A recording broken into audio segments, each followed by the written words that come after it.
प्रभु का धन्यवाद करना चाहेंगे। एक और मौका प्रभु जी ने हमें दिया है कि हम लोग उसके चरणों में बैठ करके उसकी आराधना स्तुति कर सके, उसके वचन से हम लोग देख सके। और हम लोग अभी यूहन्ना 13 अध्याय से कुछ बातों को देखेंगे और जितना हो सके हम लोग कोशिश करके सारी बातों को देखने के लिए कोशिश करेंगे। यूहन्ना उसका 13 अध्याय, और इसमें कुछ ऐसे ऐसे भाग हैं जो बटे हुए हैं पहले से, जैसा कि जो 13 का 1 से शुरू होता है और वो 11 तक जाता है, इनफैक्ट 17 18 तक जाता है। तो उसमें प्रभु यीशु मसीह की दीनता को हम लोग देखते हैं। यीशु मसीह ने किस तरीके से अपने आप को दीन और नम्र किया, उन बातों को हम लोग देखेंगे। और उसके आगे भी हम लोग देखते हैं कि कैसे यीशु मसीह का जो पकड़वाने वाला है उसके विषय में यीशु मसीह जब बताते हैं कि यहूदा इस्करियोती के बारे में, उसके अंदर कैसे शैतान समा जाता है, वो हम लोग देखते हैं 21 से लेकर के 30 तक। और फिर लास्ट में हम लोग कुछ बात को देखेंगे। हमको शायद हम लोग नहीं देख पाएंगे, लेकिन जितना हो सके हम लोग जो है इस अध्याय के बारे में देखने की कोशिश करेंगे। तो आइए हम लोग इसे पढ़ते हैं। उसका 13 अध्याय, उसका 1 से लेकर 11 तक हम लोग पहले पढ़ेंगे। मैं इसे पढ़ देता हूँ। फसह के पर्व के पहले जब यीशु ने जान लिया कि मेरी वह घड़ी आ पहुंची है कि जगत छोड़कर पिता के पास जाऊं, तो अपने लोगों से जो जगत में थे जैसा प्रेम वह रखता था, अंत तक वैसा ही प्रेम रखता रहा। और जब शैतान शमौन के पुत्र यहूदा इस्करियोती के मन में यह डाल चुका था कि उसे पकड़वाए, तो भोजन के समय यीशु ने यह जानकर कि पिता ने सब कुछ मेरे हाथ में कर दिया है और मैं परमेश्वर के पास से आया हूँ और परमेश्वर के पास जाता हूँ, भोजन पर से उठकर अपने कपड़े उतार दिए और अंगोछा लेकर अपनी कमर बांधी। तब बर्तन में पानी भरकर चेलों के पांव धोने और जिस अंगोछे से उसकी उसी से पोंछने लगा। जब वह शमौन पतरस के पास आया, तब उसने उससे कहा, हे प्रभु, क्या तू मेरे पांव धोता है? यीशु ने उसको उत्तर दिया कि जो मैं करता हूँ तू अब नहीं जानता, परंतु इसके बाद समझेगा। पतरस ने उससे कहा, तू मेरे पांव कभी ना धोने पाएगा। यह सुनकर यीशु ने उससे कहा, यदि मैं तुझे ना धोऊं तो मेरे साथ तेरा कुछ भी साझा नहीं। शमौन पतरस ने उससे कहा, हे प्रभु, तो तेरे पांव ही, मेरे पांव ही नहीं वरन हाथ और सर भी धो दे। यीशु ने उससे कहा, तो जो नहा चुका है उसे पांव से के सिवा और कुछ धोने का प्रयोजन नहीं, परंतु वह बिल्कुल शुद्ध है। और तुम शुद्ध हो, परंतु सब के सब नहीं। वह तो अपने पकड़वाने वाले को जानता था, इसीलिए उसने कहा, तुम सब के सब शुद्ध नहीं। प्रभु का धन्यवाद करते हैं इस छोटे से भाग के लिए जो परमेश्वर ने दिया है। ये जो 13वां अध्याय है, हम लोग जैसा जानते हैं कि 1 से लेके 12 अध्याय तक जो है प्रभु यीशु मसीह के बारे में उसका मिनिस्ट्री जो था, पब्लिक मिनिस्ट्री, जो बाहरी लोगों के बीच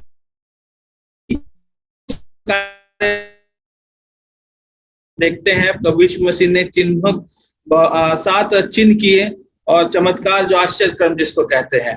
तो इतना सब कुछ करने के बाद 13 से जो शुरू होता है, ये बहुत ही एक आशीष का जो भाग है 13 चैप्टर से शुरू होता है। अध्याय 13 से लेकर के हम लोग देखते हैं 16 तक। इसमें बहुत सारी आशीषों की बात प्रभु यीशु मसीह कहते हैं और बहुत सारी सीखने की बात, खासकर यीशु मसीह अपने व्यक्तिगत चेलों को वो बताते हैं। और जब ये 13वां अध्याय शुरू होता है तो देखते हैं कि ये एक जो भाग है, ये गुरुवार यानी कि थर्सडे जैसे कि आज वेडनेसडे है, कल है थर्सडे, तो गुरुवार की रात में इसका जो शुरुआत को हम लोग देखते हैं। और गुरुवार की रात यानी कि शुक्रवार की रात, एक दिन के बाद ठीक प्रभु यीशु मसीह को क्रूस पर चढ़ा दिया गया। तो एक दिन के अंदर अंदर देखते हैं कि यहाँ से लेकर के 13 अध्याय से लेकर के बिल्कुल आप जाएंगे 18वें अध्याय में यीशु मसीह को पकड़ा जाता है। तो ये एक रात की घटना है सिर्फ, जो यहाँ पर 13वें अध्याय से शुरू होती है। और एक रात में प्रभु यीशु मसीह ने इतना कुछ बताया, प्रार्थना किया, सब कुछ जो है यीशु मसीह ने अपने चेलों के साथ समय बिताया। तो एक यीशु मसीह के देखते हैं निकटता को, एक जो क्लोजनेस है, जो उनका जो समीपता है, उसको यहाँ पर हम लोग देखते हैं, जो 13वें अध्याय से उसके चेलों के प्रति शुरू होता है। और यहाँ पे सबसे पहला चीज, जो पहला शब्द है 13 का 1 में हम लोग क्या देखते हैं, क्या लिखा है? फसह के पर्व से पहले जब यीशु ने जान लिया। तो यहाँ शुरुआत ही इसकी होती है।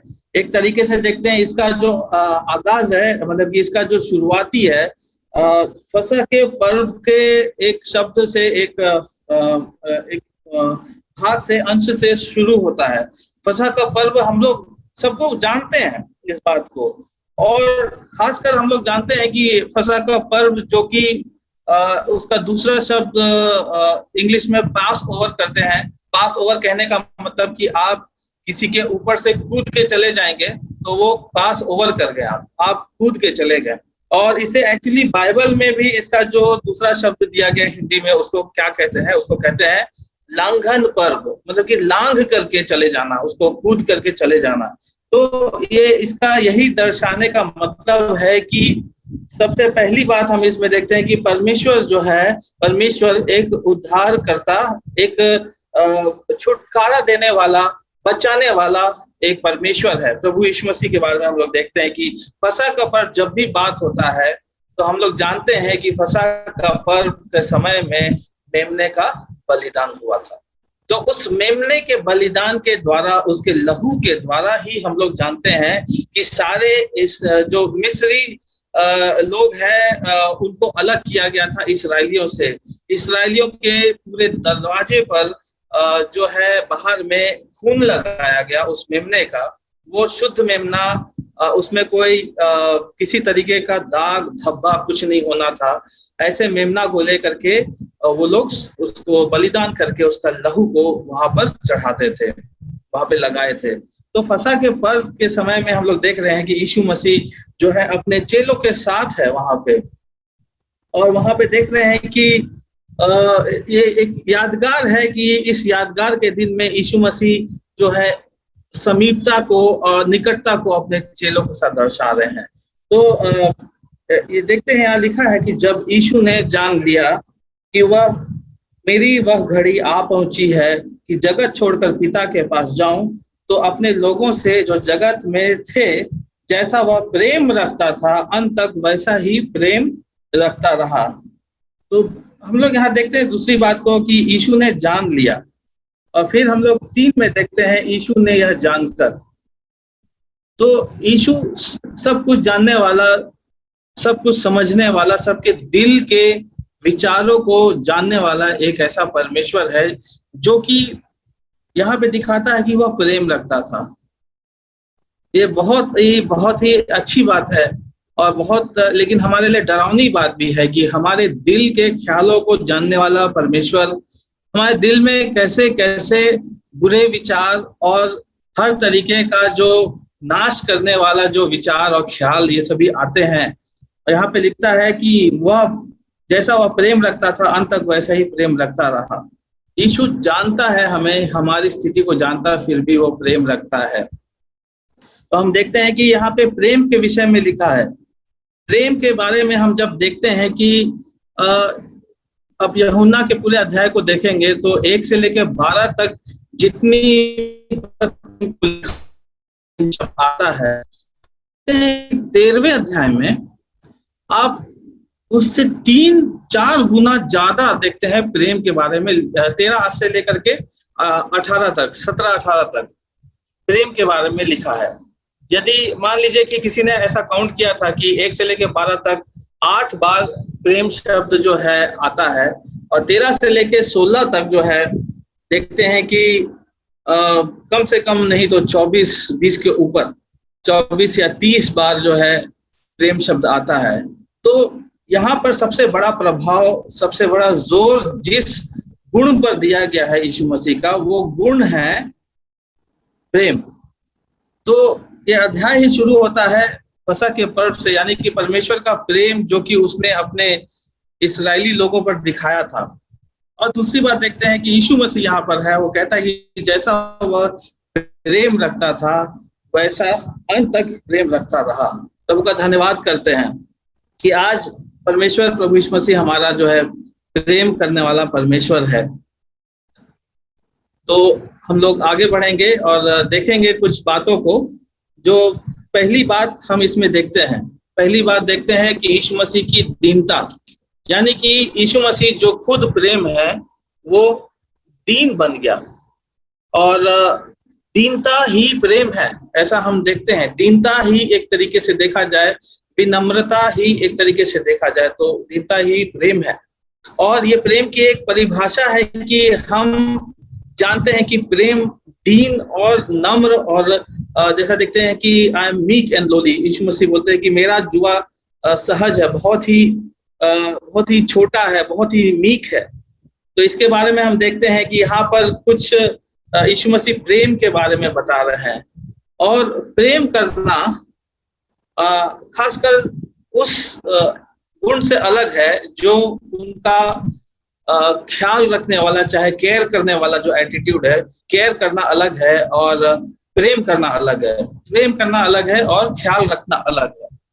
आप किसी का ख्याल रखते हैं तो आप क्या करते हैं? आप क्या करेंगे? आप किसका ख्याल रख सकते हैं? जो कि हमसे छोटा हो, जो कि हमसे थोड़ा कम हो, या फिर किसी तरीके से हम भी हम करने के लिए देखते हैं कि हमें जो है प्रभु यीशु मसीह यहाँ पर उस एटीट्यूड को, उस व्यवहार को सिखाते हैं कि प्रेम किस तरीके का होना चाहिए। ख्याल रखना अलग है, प्रेम करना अलग है। क्योंकि यदि हम किसी का ख्याल रखते हैं तो हम बताते हैं कि हाँ मैं सक्षम हूँ, मैं इसको ख्याल रखने में सक्षम हूँ, मैं ये कर सकता हूँ। लेकिन प्रेम जो है, प्रेम करने का एक एटीट्यूड जो वो अंदर से आता है, वो प्रभु यीशु मसीह के विचार के द्वारा ही हम यहाँ पर देखते हैं। देखें, हम लोग यीशु मसीह कहते खुद ही कि मरकुस में बता रहे हैं कि अपने पड़ोसी से तुम अपने समान प्रेम रखना, अपने पड़ोसी से अपने समान प्रेम रखना। मरकुस 12 का 30 और 31 में हम देखते हैं। तो प्रेम का परिभाषा प्रभु यीशु मसीह खुद देते हैं कि प्रेम का मतलब क्या है। दीनता है यहाँ पर, और उस दीनता का व्यवहार को यीशु मसीह दर्शाते हैं। अपने पड़ोसी से अपने समान प्रेम रखने में जब यीशु मसीह बता रहे हैं तो हम खुद अपने जीवन में हम अपने पड़ोसी से कैसा प्रेम रख सकते हैं, हम अपने पड़ोसी से कैसा प्रेम रख सकते हैं। यदि प्रेम रखने की बारी आती है, यदि प्रेम रखने की बारी आती है तो हम किससे ज्यादा प्रेम करते हैं?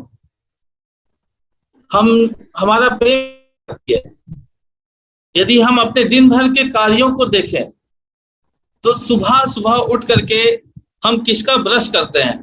हम अपना खुद का ब्रश करेंगे, हम खुद अपने को नहाएंगे, अपने शरीर की देखभाल करेंगे, बाल झाड़ेंगे, अच्छे लगेंगे, अच्छे अच्छे कपड़े पहनेंगे, है ना? क्या हम अपने पड़ोसी का ब्रश करने के लिए जाते हैं कभी? क्या उठ करके हम प्रेम करते हैं तो अपने समान प्रेम करते हैं, तो हम क्या पड़ोसी को जाकर के उसका उठा करके सुबह सुबह आइए चलिए आपका ब्रश करते हैं, आपका बाल झाड़ देते हैं, आपको तैयार कर देते हैं। तो इस तरीके का प्रेम जो है प्रभु यीशु मसीह कहते हैं कि पड़ोसी से अपने समान प्रेम रखना, ये बहुत बड़ी बात है। ये हमारे जैसे जो मनुष्य के आधार पर ये बिल्कुल पॉसिबल नहीं है, मनुष्य की युक्ति से बिल्कुल भी पॉसिबल नहीं है, बिल्कुल इम्पॉसिबल है, क्योंकि ये सिर्फ प्रभु यीशु मसीह की ओर से हो सकता है। तो हम लोग देखते हैं कि प्रेम अपने पड़ोसी से अपने समान रखना चाहिए। और प्रेम का एक और हम लोग देखेंगे परिभाषा को कि पहला कुरिन्थियों उसका 3:5 में, पहला कुरिन्थियों उसका 13:5 में हम लोग देखेंगे, माफ कीजिएगा, पहला कुरिन्थियों उसका 13:5 में हम लोग देखते हैं कि प्रेम धीरजवंत है। पहला कुरिन्थियों 13:5, वह अनरीति नहीं चलता, वह अपनी भलाई नहीं चाहता।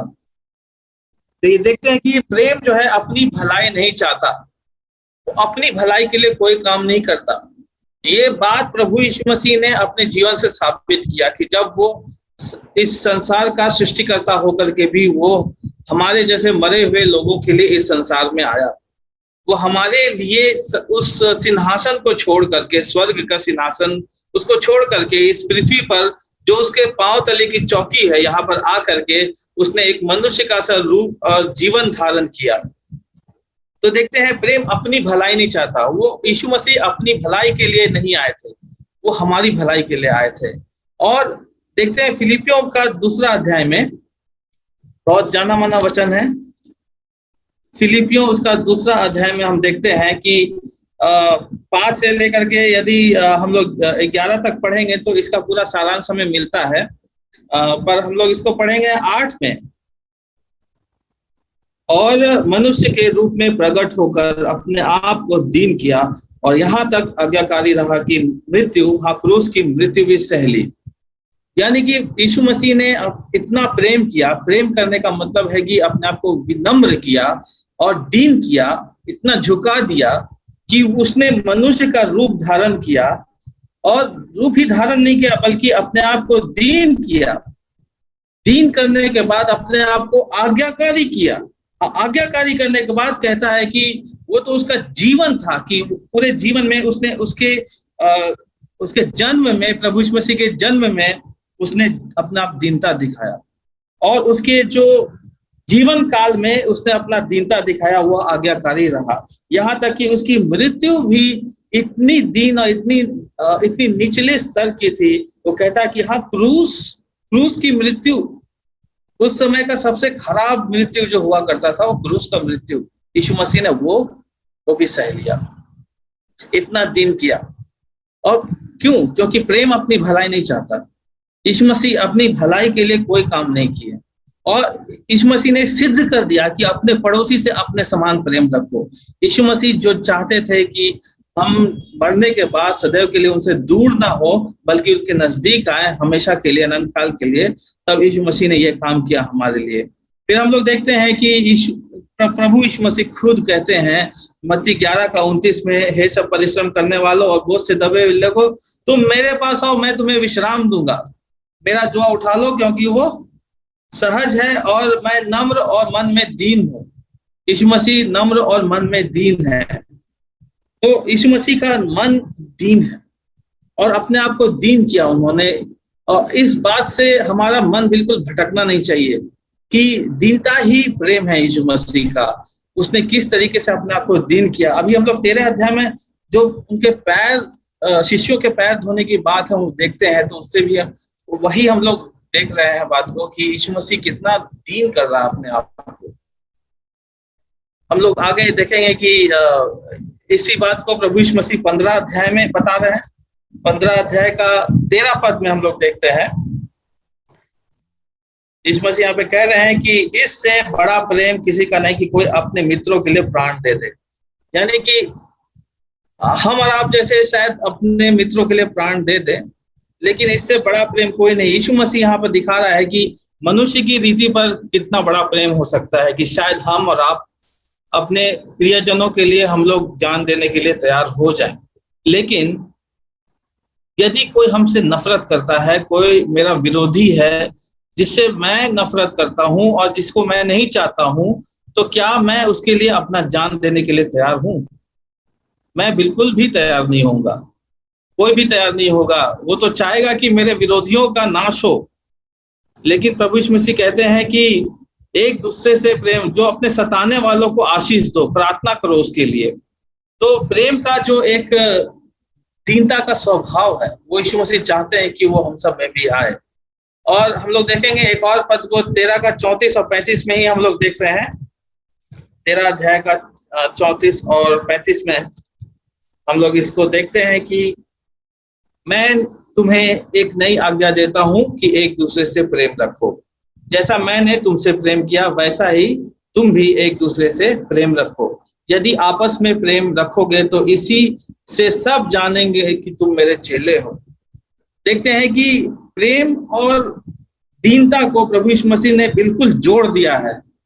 यदि तुम एक दूसरे से प्रेम रखोगे तो जानेंगे सब कि तुम मेरे चेले हो।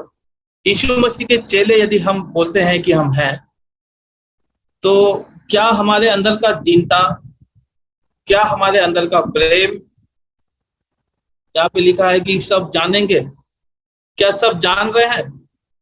यदि मेरे अंदर का प्रेम को कोई नहीं जान पा रहा है तो यहाँ इसके अनुसार कि तुम मेरे चेलो हो ये सब नहीं जान सकेंगे।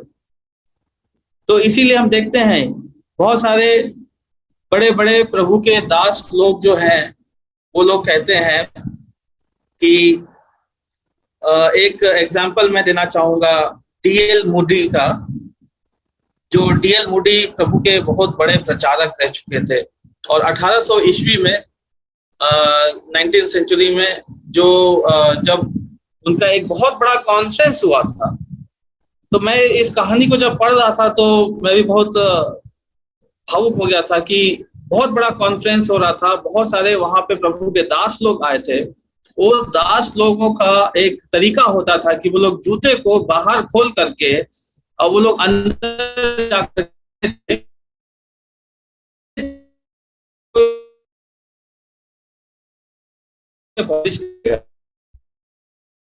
वहां पे अमेरिका में ऐसा कोई कल्चर नहीं था। तो प्रभु यीशु मसीह ने वहां पे डीएल मूडी के अंदर एक दीनता का स्वभाव डाला।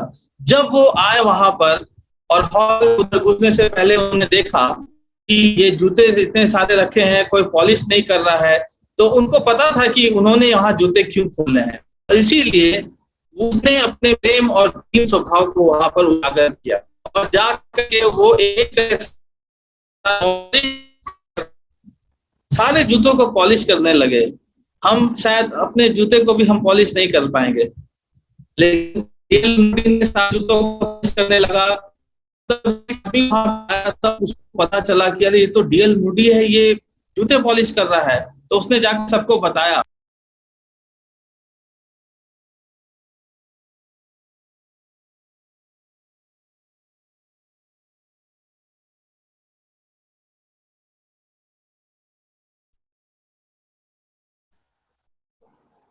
जी मेरी आवाज आ रही है? हाँ आ रही है आवाज। जी सॉरी ब्रदर, मेरा इंटरनेट थोड़ा कमजोर है, स्लो है, इसके लिए डिस्कनेक्ट हो गया था।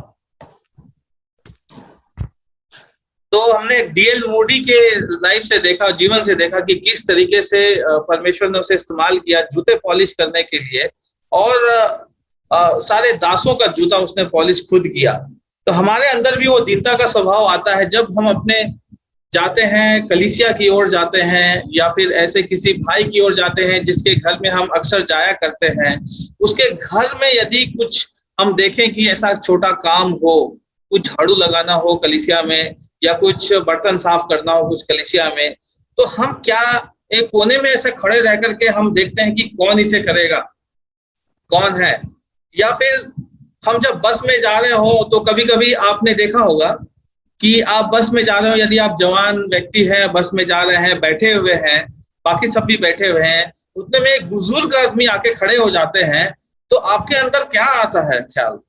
क्या ख्याल आता है कि मैं उठ करके शायद ये सीट अपने बुजुर्ग जो हमारे पिता के समान है उनको मैं दे दूं, या हम लोग वेट करते हैं किसी और के लिए कि शायद कोई और दे दे, मैं थोड़ा थका हुआ हूं। लेकिन प्रभु कहते हैं कि अपने पड़ोसी से अपने समान प्रेम रख। तो ये दीनता का स्वभाव तभी आएगा जब हम पहला कदम उठाएंगे, हम पहला कदम उठाएंगे। तो वहां पे जब हम बस में बैठेंगे, और एक बार मेरे साथ ऐसा हुआ था जबकि कि मैं बैठा हुआ था, एक बूढ़े अंकल आए, तो मैं सोच ही रहा था मैं उठूं कि नहीं उठूं। उतने देर में एक और जवान उठ गया। मेरे अंदर में बहुत ग्लानि हुई, बहुत ही मेरे अंदर में एक जो है हीन भावना आए कि मैं कितना हीन मनुष्य हूँ कि मेरे उठने से पहले एक और दूसरा व्यक्ति उठ गया जो कि मुझे उठना चाहिए था। तो हम लोग अपने आप को दीन करें परमेश्वर के सामने और इससे हम लोग सीखें। तो यहाँ देख रहे हैं कि पहले पद में 13 का पहला पद में देख रहे हैं कि जो गुरुवार को, थर्सडे को प्रभु यीशु मसीह बैठ करके खाना खा रहे हैं और वहां पे देख रहे हैं कि जो पहले का जो सिस्टम हुआ करता था वो ऐसे टेबल चेयर में लगा करके शायद वो लोग खाना नहीं खाते थे। वो लोग नीचे में बिछा करके और तकिया ले करके वो लोग आराम से टेक करके तकिए पर पैर फैला करके तब वो खाना खाते थे, रिक्लाइन करते थे वो लोग।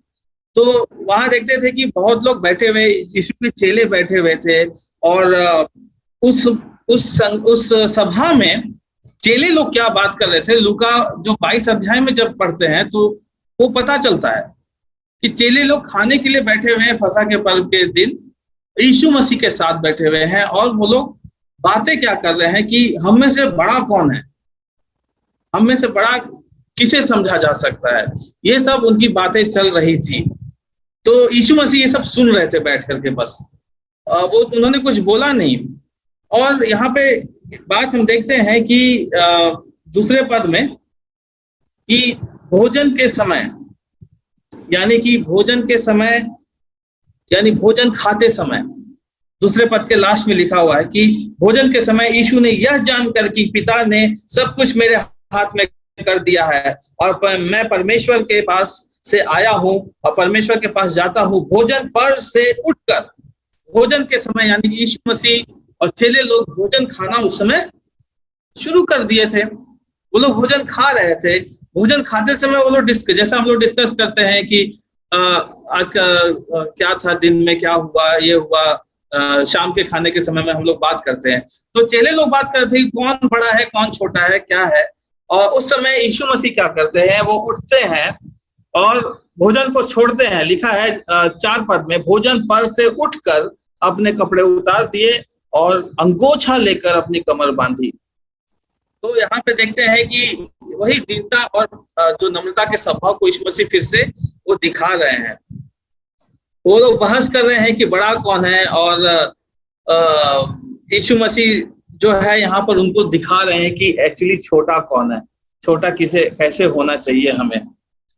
तो यहाँ पे यीशु मसीह के प्रेम को देखते हैं, क्योंकि जब भी जो चेले लोग हैं, अब वो लोग दिन भर कहीं ना कहीं घूम रहे होंगे, कहीं ना कहीं गए होंगे इधर उधर, और वहां के नियम के अनुसार, उस समय के नियम के अनुसार, उस जीवन काल के नियम के अनुसार जब वो लोग घर आते थे किसी के, तो बाहर में उनको जो पैर धो करके तब अंदर आना होता था, क्योंकि वो लोग के पैर में बहुत गंदगी लगी होती थी। आजकल के जैसा जूते वगैरह तो नहीं थे, तो जो भी उनके पैर में गंदगी उनको धो करके आना होता था। और उस धोने के काम के लिए वहां पे जो है नौकरों को रखा जाता था। किसी प्रकार जो सबसे उस समय का सबसे निचला काम, सबसे नीचे लेवल का काम जो ये था कि किसी के पैर को धोना ताकि वो अंदर घर में अच्छे से जा सके, इतना नीचा वाला काम जो था। तो शायद वहां पर वो धोने वाला नहीं आया था, इसीलिए जब वो लोग खाने के लिए बैठेंगे तो अपने आप को ऐसा टेक करके बैठेंगे तो पैर उनका शायद किसी के पास में चला जाएगा। तो यदि उसका पैर गंदा है तो फिर खाने के समय में अच्छा महसूस नहीं होगा। ये यीशु मसीह ने महसूस किया होगा जरूर इस बात को, इसीलिए वो उठते हैं। तो आज के समय में जो सबसे निचला काम है, मैं कुछ दिन पहले देख रहा था कि जो गटर साफ करने का काम होता है, वो जो माना जाता है कि बहुत निचला काम, वो आदमी जो इंसान के लायक ही काम नहीं है, और वो गैर कानूनी काम है। गैर कानूनी काम है कि कोई गटर के नीचे जा करके और वो साफ सफाई करे। तो ऐसी स्थिति में यदि वैसा कोई करने वाला हो भी, कि कोई आदमी गटर के नीचे जा रहा है, काम कर रहा है, तो उसके बाद हम और आप जैसे नॉर्मल इंसान जा करके भी वही काम करें, उसी गटर में घुस करके साफ करें, तो लोग हो सकता बोलेंगे हाँ ठीक है, चलो कोई भला आदमी है, काम कर रहा है, उसकी सहायता कर रहा है। तो हमारे काम को उस दीनता के नजर से नहीं देखा जाएगा। वो एक जो ख्याल उसका रखने के लिए, उसका मदद करने के लिए हम लोग वह शायद वहां जाएंगे। लेकिन अगर उसी काम को करने के लिए यदि प्रधानमंत्री वहां पे आ जाते हैं और प्रधानमंत्री अपने इतने बड़े सूट में और मतलब सब कुछ कार में आते हैं और निकल जाते हैं और उसके बाद सीधा जा करके वो साफ करने लगते हैं, तो उसको क्या बोला जाएगा कि ये इतना बड़ा आदमी, किसी भी राष्ट्र का कोई भी प्रधानमंत्री या राष्ट्रपति हो, वो आएगा और उस नीचे लेवल पे जाएगा, तो लोग क्या कहेंगे? या तो कहेंगे वो पागल है, या तो कहेंगे इतना ख्याल रखता है कि एक आदमी जो नीचे में मर रहा है उसको मदद करने के लिए इतने ऊंचे लेवल से वो नीचे गया, अपने आप को दीन कर दिया, नम्र कर दिया। तो उसी नम्रता को हम यहाँ पे यीशु मसीह का देखते हैं कि किसी ने पैर नहीं धोए, यीशु मसीह खुद उठते हैं और अपना अंगोछा जो है, अपना जो कपड़ा है, जो बाहरी जो पहरावा रहता है उनका, वो उठा करके साइड कर दिए। तो यहाँ पे हम लोग प्रभु यीशु मसीह के एक और स्वभाव को देखते हैं कि उसने अपनी महिमा को किस तरीके से हटा दिया। स्वर्ग में जिस तरीके से अपना महिमा को छोड़ा, पर्दा डाल करके देह के रूप में अपने पर्दे को लेकर के अपने महिमा को देह में छुपा करके वो आए, उसी तरीके से उसने दिखाया कि अपनी महिमा को हटा करके अपना अहंकार को, इंसानी तौर पे देखा जाए तो अपना अहंकार को हटा करके, जो यीशु मसीह एक अंगोछे को लपेट करके वो उन चेलों को सिखा रहे थे कि कैसे तुमको दीन होना है, कैसे तुमको दीन होना है। तो उस यीशु मसीह ने वहां पर उन लोगों को दिखाया, तो इतना प्रेम था, इसीलिए वहां पे लिखता है कि वो अंत तक वैसा ही प्रेम करता रहा जिस तरीके से यहाँ पे प्रभु यीशु मसीह अपने चेलों को प्रेम किए। और आगे हम देखेंगे दूसरे बात को, कि दूसरा बात में ये दिखाता है कि यीशु मसीह प्रेम के विषय में बता रहे हैं कि प्रेम कितना महान है, कितना दीन है, लेकिन उस प्रेम को भी ठुकराया जा सकता है, उस प्रेम का तिरस्कार किया जा सकता है। कुछ लोग हैं ऐसे जो प्रेम को नहीं समझते, दीनता को नहीं समझते, और वो लोग ठुकरा देते हैं। दूसरे पद में इस बात को देखते हैं कि जब शैतान शमौन के पुत्र यहूदा इस्करियोती के मन में यह डाल चुका कि उसे पकड़वाए भोजन के समय, तो यानी कि शमौन का पुत्र यहूदा इस्करियोती के मन में यह डाल चुका था शैतान, यानी कि शैतान उसके मन में ऑलरेडी जो है इस बात को गढ़ चुका था कि उसका विनाश होने वाला है। यहूदा के मन में पीड़ा हो रही थी, यहूदा के मन में विनाशकारी ख्याल आ रहे थे, और यहूदा अपने आप को बिल्कुल ही शैतान के हाथों में सौंप चुका था। और फिर हम लोग 27 पद में हम लोग इस बात को देख रहे हैं कि वहां पे लिखा है कि टुकड़ा लेते ही शैतान उसमें समा गया। यहाँ पे लिखा है कि शैतान उसके मन में डाल चुका था, उसके मन में शैतान ने एक ख्याल को डाला। ऐसे शैतान का काम होता है इंसान के अंदर में, वो आता है एक ख्याल डालता है, एक छोटा सा ख्याल डालेगा, और उस ख्याल में जब हम लोग बिल्कुल उलझ जाएंगे और अपने अहंकार में चले जाएंगे, तो बाद में देखते हैं शैतान उसमें समा जाएगा और पूरे शैतान के वो इंसान हो जाते हैं। तो देखते हैं कि जब शैतान मन में ऐसा ख्याल को डालता है तो उस प्रेम का तिरस्कार हो जाता है, प्रभु को हम लोग नकार देते हैं। जिस तरीके से आदम हवा को जब शैतान ने उसके मन में ख्याल डाला, एक छोटा सा ख्याल डाला, तो उसी वक्त अनाज्ञाकारिता को सब अपने सौंपते हुए, अपने आप अपनाते हुए, वो लोग जो है आदम और हवा लोग जो है यीशु से रिश्ता, परमेश्वर से रिश्ता तोड़ करके शैतान के वो लोग जो है बेटे और बेटियां बन गए। तो यहूदा के अंदर शैतान बिल्कुल समा चुका था, वो अपने आप को शैतान को सौंप चुका था। और यहूदा के लिए यीशु मसीह पहले ही कहे थे कि यूहन्ना 6:70 में हम पढ़ते हैं कि तू यहूदा शैतान है, बारों को तो मैंने चुना है, परंतु यहूदा उसमें से एक शैतान है। तो हम लोग देखते हैं कि प्रेम का तिरस्कार, और बहुत जल्द हम लोग एक दो और बात को देखेंगे कि किस तरीके से जो प्रेम का तिरस्कार हुआ, उसमें जो बात है प्रेम के विरोध में हुई है। यीशु मसीह जब अपने आप को दीन कर रहे थे तो यहूदा अपने आप को बड़ा कर रहा था, वो अपने स्वार्थ के बारे में सोच रहा था, वो अपने पैसों के बारे में सोच रहा था, वो अपने बारे में सोच रहा था। उसमें कोई भी पड़ोसी से अपने समान प्रेम करने की कोई भावना नहीं थी। वो नहीं चाहता था यीशु मसीह के बारे में कि उसका कुछ भला हो, वो नहीं चाहता था कि उसके साथ जो चेले हैं उसका कुछ भला हो, वो चाहता था कि सिर्फ उसका भला हो। और इसीलिए उसने जा करके जो महायाजकों से और बाकी लोगों से उसने हाथ मिलाया। आगे हम लोग देखेंगे एक और दूसरे बात को देखेंगे, या तीसरा बात को। जो पहला बात हमने देखा कि प्रेम जो है दीनता ही प्रेम है, दीन होना ही, विनम्र होना ही एक्चुअली एक प्रेम का एक स्वभाव है। लेकिन इस प्रेम को तिरस्कार भी कुछ लोग करते हैं, और देखते हैं कि जो दीन और विनम्रता का प्रेम है उसको कैसे दर्शाया गया। उसका हम लोग देखते हैं दूसरे पद से ही शुरू हो जाता, हम लोग 3 से पढ़ेंगे। यीशु ने यह जानकर कि पिता ने सब कुछ मेरे हाथ में कर दिया है और मैं परमेश्वर के पास आया हूँ और परमेश्वर के पास जाता हूँ, भोजन पर से उठकर अपने कपड़े उतार दिए और अंगोछा लेकर अपनी कमर बांधी, और तब बर्तन में पानी भरकर चेलों के पांव धोने और से अंगोछे से उसकी कमर बंधी थी उससे पोंछने लगा। तो प्रभु का धन्यवाद देते हैं कि यहाँ पे पांव धोने की प्रभु तैयारी करते हैं। और ये प्रभु यीशु मसीह सिर्फ ये उनको मुंह से बोल करके नहीं रहे कि जैसा वह प्रेम करता था अंत तक वैसा ही प्रेम करता रहा।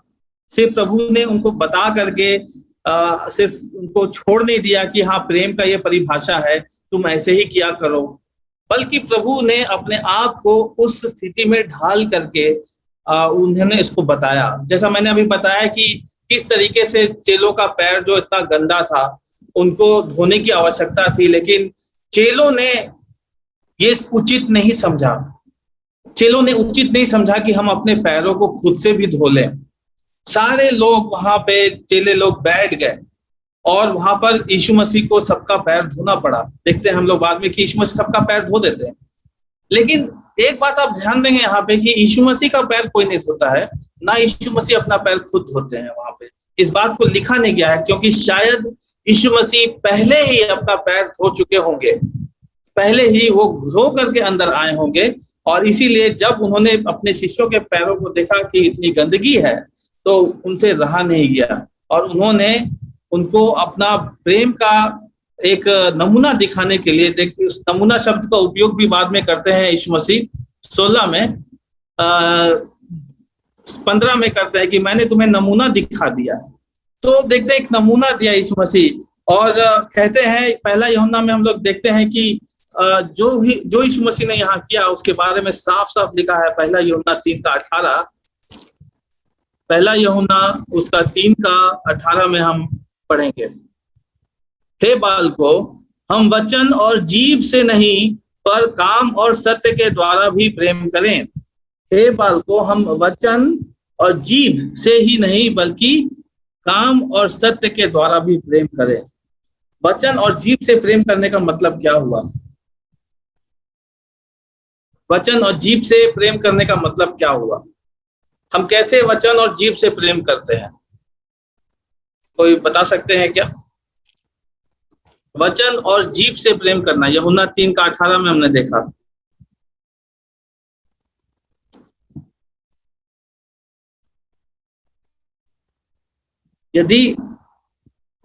यदि यीशु मसीह यहाँ पर सिर्फ प्रेम के बारे में, नम्रता के बारे में बोलते और वो किसी का पांव धोते नहीं और उनसे कहते कि तुम लोग इतने गंदे पांव लेकर के यहाँ पे आए हो, इतने गंदे पांव लेकर के आए हो, अपने पांव को देखो और उसी पांव को तुम मेरे सिर के सामने, मेरे चेहरे के सामने तुम ऐसे पसार रहे हो और मैं यहाँ खाना खा रहा हूँ, ये अच्छी बात नहीं है, तुम लोग सब जाकर के अपना पैर धो करके आओ। तो ये हो सकता था वचन और जीभ से ही सेवकाई, प्रेम। यानी कि प्रभु यीशु मसीह बता रहे हैं कि काम क्या करना है, अच्छा काम करना है, लेकिन वो यहाँ पे क्या लिखा? काम और सत्य के द्वारा प्रेम करना नहीं दिखाते। इसीलिए यीशु मसीह वहां पर उनके गंदे पैर को धोते हैं। यीशु मसीह कितनी बड़ी बात है, कितनी मतलब भावुक बात है हमारे लिए कि यीशु मसीह उठ करके, एक तरीके से देखा जाए जैसा प्रधानमंत्री आकर के वो गटर में घुसते हैं और साफ करते हैं, उसी तरीके यीशु मसीह जो महान सृष्टिकर्ता परमेश्वर वो आकर के वहां पर उसके पैरों को धोते हैं।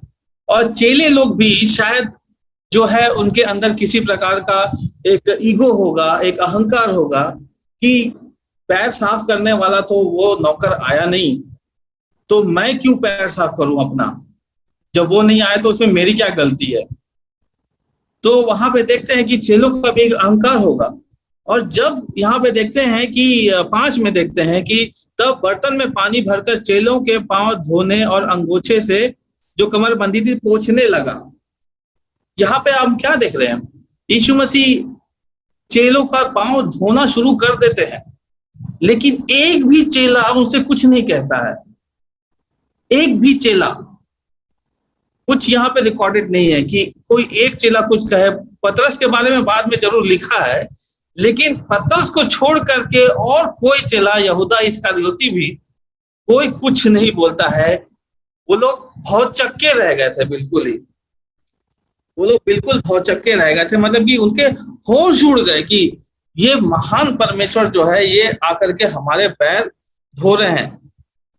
और उससे पहले यदि देखा जाए तो शायद उनके मन में ये अहंकार होगा कि मैं क्यों पैर धोऊं, मैं किसका, तो वो अपने अंदर में सोच रहे होंगे कि क्या मैं बोलूं। अब यदि हम और आप यीशु मसीह के साथ वहां पे होते तो शायद ख्याल आता मन में कि अरे अरे प्रभु आप क्यों कर रहे, लाइए मैं कर देता हूं।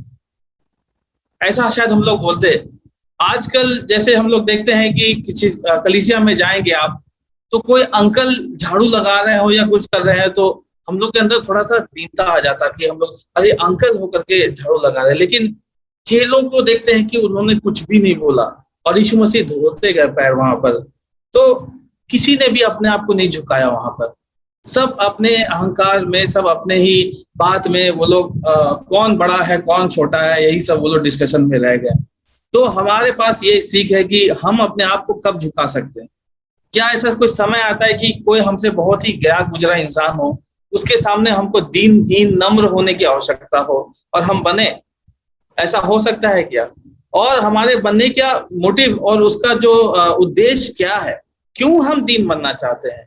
क्योंकि प्रेम के कारण, जो परमेश्वर ने प्रेम हमसे किया है। इसीलिए प्रभु वहां पे कहते हैं कि जो शिक्षा उन्होंने दिया है प्रेम के बारे में, लूका 22 में प्रभु खासकर एक पद को हम देखना चाहेंगे। लूका 22 में और उसका 24 में देखते हैं, 24 और 26 एक्चुअली देखेंगे। उनमें यह विवाद हुआ भी, हम में से कौन बड़ा समझा जाता है? उसने उनसे कहा, अन्य जातियों का राजा उन पर प्रभुता करते हैं और जो उन पर अधिकार रखते हैं वे उपकारक कहलाते हैं, बेनिफैक्टर्स। परंतु तुम ऐसे ना होना, वरन तुम में जो बड़ा हो वह छोटे की नाई और जो प्रधान हो वह सेवक की नाई। तुम में जो बड़ा हो वह छोटे की नाई और जो प्रधान हो वह सेवक की नाई। हम आज क्या है, हमारे जो कलीसिया में हमारी एक पोजीशन क्या है? हम क्या समझते हैं अपने आप को? हम क्या समझते हैं कि हम बाकी विश्वासियों से हम बड़े हैं क्या? अगर हम कभी भी समझ गए ऐसी बात कि हम इस विश्वासी से तो अच्छे हैं, यानी कि हमको उससे भी छोटा बनना पड़ेगा, हमको उससे भी छोटा बनना पड़ेगा। और यदि हमको लगता है कि हम इस कलीसिया के करता धरता है, हम इस कलीसिया के पास्टर हैं, एल्डर हैं, तो उसमें कहता है कि हाँ वो सेवक की नहीं बने। यीशु मसीह का वचन बिल्कुल साधारण है और ये यीशु मसीह वचन और बोली से ही नहीं सिर्फ बोल रहे इनको, बाद में उसको प्रेम और सत्य के साथ उनको बताते हैं, जो कर्मों के साथ और सत्य के साथ प्रेम कैसे किया जाता वो बताते हैं। यहाँ पे बहुत ही अच्छी बात प्रभु ने कही कि जो बड़ा है वो छोटा बने, जो प्रधान है वो सेवक की नहीं बने। तो हम लोग प्रभु से प्रार्थना करें और मांगे कि कब ऐसा था पिछली बार कि हम अपने आप को छोटा बनाने की कोशिश की है। जब बहुत सारा बड़े बड़े लोगों का मीटिंग होता है तो हमें लगता है कि हमें भी कोई पहचाने, हमें भी कोई जाने, लेकिन हमारे अंदर ये ख्याल कब आता है कि हमें भी कोई छोटा माने? अरे ये तो सबसे छोटा इंसान है, ये तो सबसे दीनहीन मनुष्य है। तो प्रभु का धन्यवाद होना चाहिए इस समय के लिए कि हम लोग जब छोटे बनते हैं तभी प्रभु हमको बड़ा कर बनाता है। हम लोग देखते हैं कि पतरस के पास जब प्रभु यीशु मसीह आते हैं, पतरस के पास प्रभु यीशु मसीह आते हैं, तो 6 में लिखा है कि जब वह शिमोन पतरस के पास आया तब उसने उससे कहा, हे प्रभु, क्या तू मेरे पांव धोता है? तो प्रभु यीशु मसीह तब से वहां पे क्या कर रहे थे? प्रभु यीशु मसीह इतने सारे चेलों का पांव धोते हुए लिखा है कि धो करके पोंछ भी रहे थे। और जब पतरस के पास आए तो पतरस तो थोड़ा अलग तरीके का आदमी है। वो कहता है कि क्या प्रभु आप मेरा भी पांव धोना चाहते हैं क्या? तो मतलब उसको भी यकीन नहीं हो रहा है, और लेकिन उसके अहंकार में देखते हैं कि वो भी झुकने के लिए आगे नहीं बढ़ा कि प्रभु आप मेरा पैर मत धोइए, मैं आपका पैर धोता हूं, लाइए। तो यहाँ पर देखते हैं कि सब जो है भौचक्के रहेगा। पतरस भी अपने आप को दूसरों से अलग दिखाने में जो है वो लगा हुआ था कि अरे किसी ने भी प्रभु यीशु मसीह से नहीं पूछा, अब मैं पूछूंगा कि प्रभु आप लाइए मैं धोता हूं। अब यहाँ से मैं दूसरे चेलों का मैं धो देता हूँ, बाकी चेलों का मैं धो दूंगा। तब तो पतरस और छोटा हो जाएगा, बहुत छोटा हो जाएगा, क्योंकि सब बोलेंगे बाद में, हंसी मजाक करेंगे, ये तो क्या, ये तो सब पैर धोया था सबका। यीशु मसीह धो तो अलग बात है, वो यीशु मसीह है, प्रभु है वो। पतरस तू तो पैर धोया सबका, तो शायद वो मजाक बन के रह जाता। लेकिन प्रभु यीशु मसीह बोलते हैं उसको क्या बोलते हैं, देखिए 7 में देखते हैं, क्या तू मेरा पांव धोता है? यीशु ने उत्तर दिया कि जो मैं करता हूं अब तू नहीं जानता, परंतु इसके बाद समझेगा। यानी कि पतरस को इसकी समझ ही नहीं थी कि प्रभु यीशु मसीह क्या कर रहे थे। 8 में पतरस ने उससे कहा, तू मेरे पांव कभी ना धोने पाएगा। यह सुनकर यीशु ने उससे कहा, यदि मैं तुझे ना धोऊं तो मेरे साथ तेरा कुछ भी साझा नहीं। पतरस प्रभु यीशु मसीह की महिमा को जानता था। पतरस जानता था, मत्ती 16 में कहता है कि वो तू ही मसीह है, साफ साफ कहता है। और मत्ती 17 में रूपांतर की पहाड़ी पर पतरस था और उसने देखा कि मसीह का क्या जलवा है, मसीह का क्या महिमा है, उसका प्रताप क्या है। तो पतरस सब कुछ जानता था। और यूहन्ना 6 का 68 में हम लोग देखते हैं कि तू ही पवित्र, परमेश्वर का पवित्र जन तू ही है। तो पतरस बहुत ही करीबी से यीशु मसीह की महिमा को जानता था। और ये भी पतरस जानता था कि यीशु मसीह ये जानते थे कि पतरस जो है बहुत ही मतलब कि बहुत ही एक कमजोर आदमी था। यीशु मसीह खुद उसको कहते हैं कि हे शैतान मेरे सामने से दूर हो जाओ। अलग अलग तरीके से यीशु मसीह उसको झटकते हैं। तो इस समय पे पतरस जो है वो जानता था इस बात को, इसीलिए वो यीशु मसीह को बोलता, क्या तू मेरे पांव धोएगा? मैं पापी, यीशु मसीह आप सृष्टिकर्ता, आप महान परमेश्वर, क्या तू मेरे पांव धोएगा? उसने इस शब्द के आगे हे प्रभु भी लगाया था, लेकिन बाद में देखते हैं कि वो हटा देता है, तू मेरे पांव धोने ना पाएगा, तू मेरे पांव धोने ना पाएगा। प्रभु हट गया वहां से। अब जो प्रभु है वो प्रभु जो है दीन बन गए हैं। पतरस जो ऐसा लग रहा है कि वो खुद प्रभु बनने की कोशिश कर रहा है। तो यहाँ पे देखते हैं कि पतरस को दीनहीन करने के लिए प्रभु यीशु मसीह सिखाते हैं, लेकिन कहते हैं कि तू अब नहीं जानता, लेकिन बाद में वो जानता है। पहला पतरस में हम लोग देखते हैं कि वो लिखता है कि निर्दोष और निष्कलंक मेमने के लहू के द्वारा हमारा उद्धार हुआ है। तो इस बात को पतरस आगे समझ लेता है।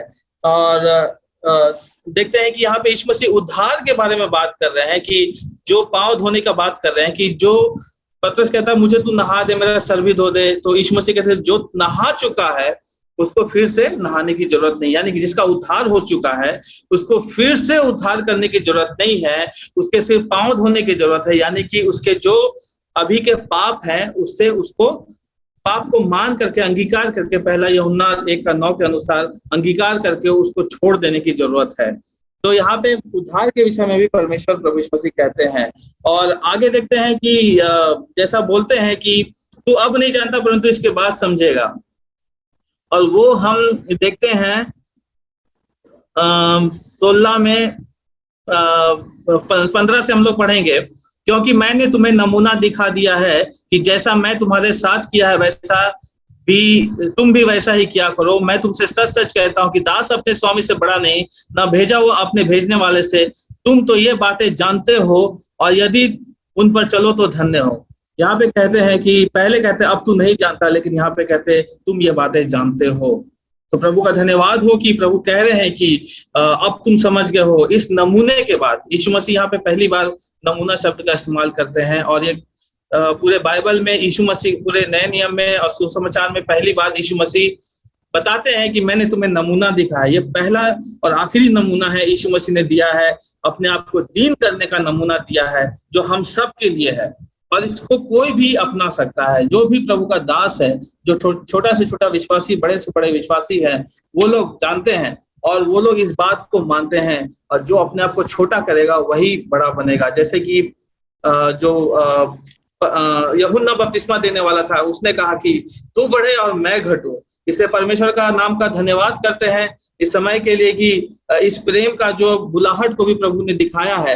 तो हम लोग संक्षिप्त रूप से इसको देखेंगे कि पहला हम लोग देखे थे कि दीनता ही प्रेम है। प्रभु यीशु मसीह का दीनता ही वो प्रेम है, और उस प्रेम का तिरस्कार भी किया जा सकता है, उसको ठुकराया भी जा सकता है जैसा यहूदा ने किया। और तीसरा, कैसे प्रभु यीशु मसीह ने उस दीनता के, नम्रता विनम्रता के प्रेम को उसने दर्शाया है। और चौथा हम लोग यहाँ पे देखें 12 से 17 तक जो भी है, इसमें हम देखते हैं इस बात को कि प्रेम का जो है उसको अनुसरण करने के लिए बताया गया है। यीशु मसीह नमूना देते हैं कि जैसा मैंने तुम्हारे साथ किया वैसा तुम भी उसके साथ करो। एक नमूना दिखा करके प्रभु यीशु मसीह कहते हैं, और अंतिम में प्रभु कहते हैं कि तुम तो ये बातें जानते हो और यदि उन पर चलो तो धन्य हो। तो आज हम प्रभु यीशु मसीह के बातों को सुने और उसे अपने जीवन में इसे अपनाएं और उसका अनुसरण करें। और परमेश्वर का वचन जैसे बताता है, प्रभु यीशु मसीह ने खुद कहा कि तुम ये बातें जानते हो, हम जानते हैं, और इसमें कोई दो राय नहीं है कि हम लोग दीनता और नम्रता और प्रेम के बारे में जानते हैं, और यदि हम उस पर चले तो हम लोग धन्य हैं। परमेश्वर के नाम की महिमा।